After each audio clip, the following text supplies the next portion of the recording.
His name is Abid, and he is on the WHO Newsmakers line. Abid, thanks very much for taking the time. Jeff. Good morning. First of all, let's address the big question of whether or not it's a good thing to have cell phones in the classroom or ban them from the classroom. What's your own personal view? Jeff, I have 3 daughters myself, and I think it's a bad idea to have cell phones in the schools for a variety of reasons. We could get into it. Yeah, let's get into it because, of course, you are the founder and CEO of a company called iCode. So right. Why would you think it's a bad thing? That's a very interesting take on that. Well, I mean, I think, kids these days are getting more and more. I talk to my daughters, and they talk about depression, anxiety in schools, the lack of attention. Now, cell phones are very, very addictive. Research have proven several times that the cell phones impact the brain neurons and is a negative thing.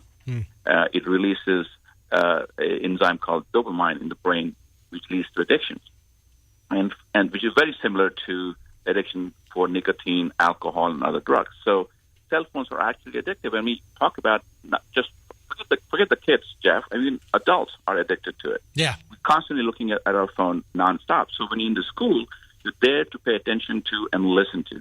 And having a distraction, such as a cell phone, is highly disruptive to learning, in my opinion. And the research have proven out in several instances, in every single instance, the research has been done.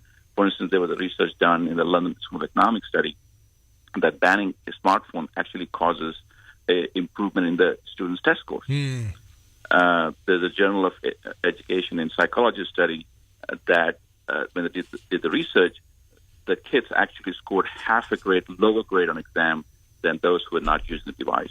So when you have such a compelling research that shows all the negative aspect of cell phone, it doesn't make any sense for kids to have cell phones in the phone at schools. And Abid, is it worse for kids? Obviously, you've researched to the point you've looked at the effect on a person's brain of having that cell phone accessible all the time. Is it especially a concern when it comes to children? Absolutely, because cell phones can impact brain development, and at an early age, there are about 100,000 synapses that are formed every second in a child's brain. And these nerve networks, when they're exposed to digital media, shows a negative impact. So especially I think that's true in kids at a young age, having access to phone and having that exposure, constantly in their head. Yeah, absolutely. Now, why I was interested in your point of view on this, and I found it fascinating, is, of course, you're very involved in trying to get young people ready for technological jobs. You try to work with schools and universities to develop kids who can take the technology jobs of the future. So how are we doing on that end, Abid? Are we doing okay, or are schools really falling behind in preparing our kids for tomorrow?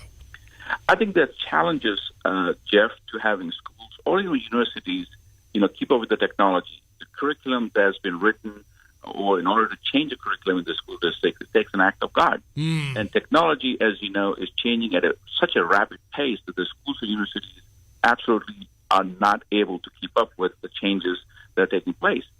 And the jobs of the future, 65% of the jobs, according to the World Economic Forums, of the future are not even created yet. So it is absolutely critical that the kids are exposed to STEM, or STEAM, which stands for science, technology, engineering, arts, and math. And the best way to do that is to schools like iCode, which is an after-school program that teaches kids robotics and computer programming, to have the kids, there's a place for technology, absolutely.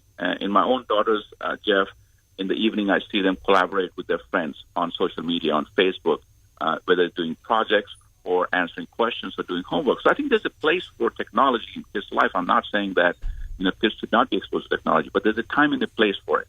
But institutes like iCode, which is focused on teaching STEM curriculum to kids, are a vital need they're fulfilling. So I'm trying to strike that balance because I'm a dad too, Abid. Is the concern using the cell phone completely for pleasure all the time and you're addicted to that, while at the same time you want to make sure that the kids are using the computers to prepare for the jobs of tomorrow? There's got to be a balance, right, that needs to be struck. Yes. I mean, one of the things that is absolutely stunning is Jeff, is the mobile developers who designed the games, they're actually designed to maximize addiction and gain independence. Okay. Yeah. So you're having sort of kids, who are on Snapchat or are playing games. They're actually getting hooked on it. You see an epidemic of depression and anxiety among kids because how many likes do I have? Right. Mm-hmm. They're constantly looking to see, and they're comparing their friends, how many likes they have, how many followers they have. These are not the things that kids should be focused on at this age. I think that they need to learn how to create technology rather than just use technology. And an institute like iCode, which is focused more on teaching kids how to use technology versus, create technology versus use technology is a big difference. So a technology that could be used correct. And Jeff, as you know, with anything, there's always plus and minuses to anything you do. So I'm not saying that cell phones are bad in every single instance, but I think there are more cons than pros for the use of cell phone in schools.